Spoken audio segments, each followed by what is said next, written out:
17 de julio de 1971, Ciudad de México. María Trinidad Ramírez Poblano, conocida en su colonia como La Tamalera, se prepara para otra jornada de venta de tamales frente a una panificadora en Ermita, Iztapalapa, casi esquina con Emiliano Zapata. Lo que nadie sabe es que en las próximas horas su vida dará un giro macabro que la convertirá en una de las asesinas más notorias de la historia criminal mexicana. ¡De sus ricos tamales!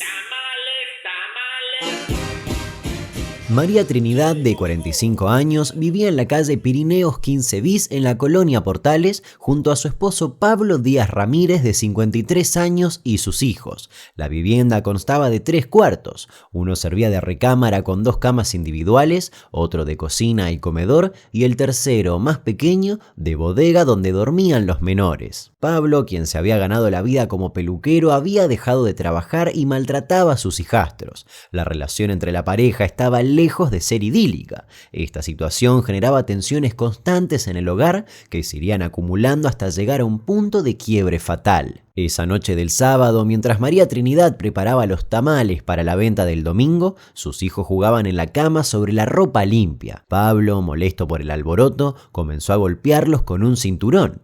María Trinidad, cansada de los constantes abusos, sintió que algo se quebraba dentro de ella. Les pegaba con un cinturón o con lo que tuviera a mano, declararía más tarde. Esa noche, cuando los golpeó, me dio mucho coraje. Entre las 21 y las 22:30 horas, los niños se fueron a dormir. Mientras tanto, Pablo se sentó a ver la televisión. María Trinidad, recordando los golpes a sus hijos, tomó una decisión que cambiaría el curso de sus vidas. Con la luz de la pantalla del televisor como único testigo, María Trinidad tomó un bate de béisbol y golpeó a Pablo en la cabeza. El hombre comenzó a quejarse, pero ella no se detuvo. Le asestó 3 golpes más, dejándolo inconsciente. Pero la historia no terminaría ahí.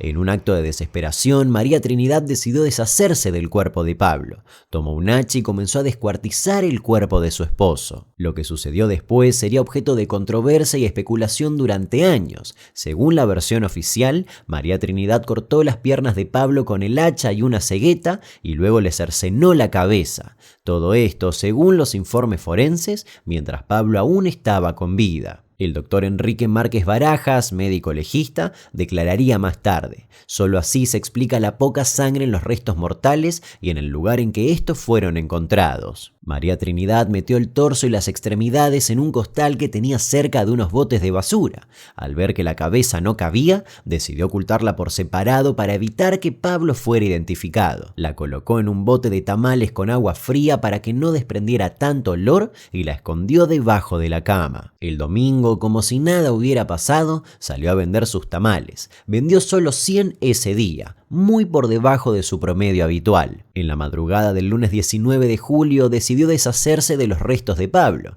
Tomó el costal con el cuerpo mutilado y siguió un recorrido desde Pirineos hacia el sur por la calle de Miravalle, luego hacia el oriente por Emiliano Zapata hasta llegar a la colonia Justo Sierra. Ahí, frente a la casa marcada con el número 508 de Sur 71A, María Trinidad abandonó el costal con los restos. Luego regresó a su casa, desayunó y continuó con sus labores cotidianas como si nada hubiera ocurrido. El macabro hallazgo no tardó en producirse. Alrededor de las 11 de la mañana del lunes, Esperanza Hernández Mejía, dueña de la casa 508 de Sur 71A, encontró el costal. Al principio creyó que contenía pollos muertos de una granja cercana. Ordené a mi sirvienta Paola Martínez Fuentes que lanzara el bulto a un sitio lejano, declararía Esperanza, pero cuando se acercó, se percató de que era un cadáver. La nuera de Esperanza llamó inmediatamente a la policía. Los agentes Juan Oliva Hernández y Miguel Romero Galvis fueron los primeros en llegar a la escena. Al abrir el costal, se encontraron con un pie que aún llevaba puesto un calcetín azul de hilo.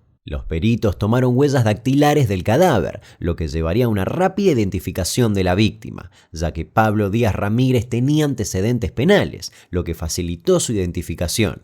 En los archivos policíacos se encontraron varios expedientes. El primero databa del 25 de julio de 1937, cuando fue detenido por sospechoso sin especificar el delito. En 1938 había otro antecedente por lesiones y estupro. El 5 de noviembre de ese mismo año intentó ingresar como policía, pero fue rechazado. Toda esa investigación llevó rápidamente a los detectives a la casa de María Trinidad, donde la encontraron escuchando la radionovela Los Huérfanos. No sabía quiénes éramos ni qué hacíamos, diría más tarde el detective Gonzalo Valderas. La tranquilidad de María Trinidad ante la noticia de la muerte de su esposo levantó sospechas inmediatas entre los investigadores. Finalmente, después de horas de interrogatorio, María Trinidad confesó el crimen con muchos detalles. Fue de momento, le guardaba mucho coraje, diría. Su confesión, sin embargo, dejó muchas preguntas sin responder. Los investigadores y médicos forenses dudaban de que ella hubiera podido realizar sola todo el trabajo de descuartizamiento. Los médicos legistas Enrique Márquez Barajas y Oscar Lozano González realizaron la autopsia en el Servicio Médico Forense del Distrito Federal.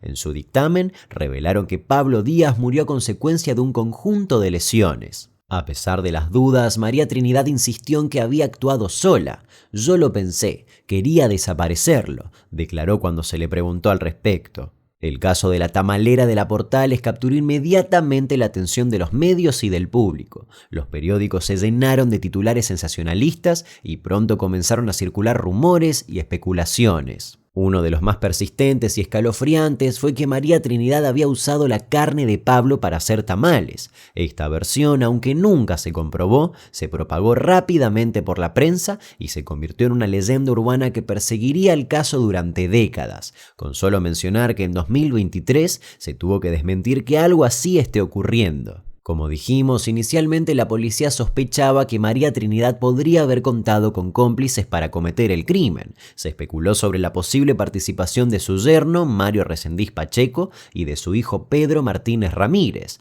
pero ella insistía en que lo había hecho sola. El 30 de julio de 1971, María Trinidad fue sentenciada a 40 años de prisión, acusada de homicidio, violación de la Ley General sobre Inhumación y profanación de cadáver. Tras escuchar la pena, la mujer declaró a los periodistas que estaba arrepentida, que no era su intención destrozar el cuerpo de Pablo y que todo lo hizo por defender a sus hijos, ya que él los odiaba porque no eran suyos. Fue llevada inicialmente a un centro de reclusión femenil y luego trasladada a una de las prisiones femeniles más conocidas de la época, el penal de Santa Marta Catitla. Mientras cumplía su sentencia, sus hijos menores fueron enviados a una casa de protección social. María Trinidad permaneció tras las rejas hasta que, debido a su buen comportamiento y a su devoción católica, salió en libertad luego de cumplir la mitad de su condena.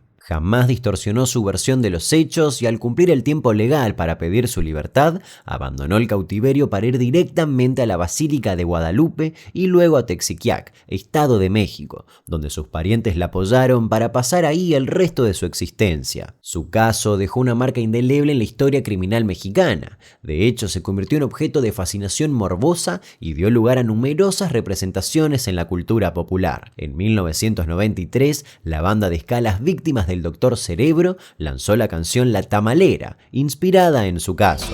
Eran de carne humana. Ella vendía a su marido hecho pedazos.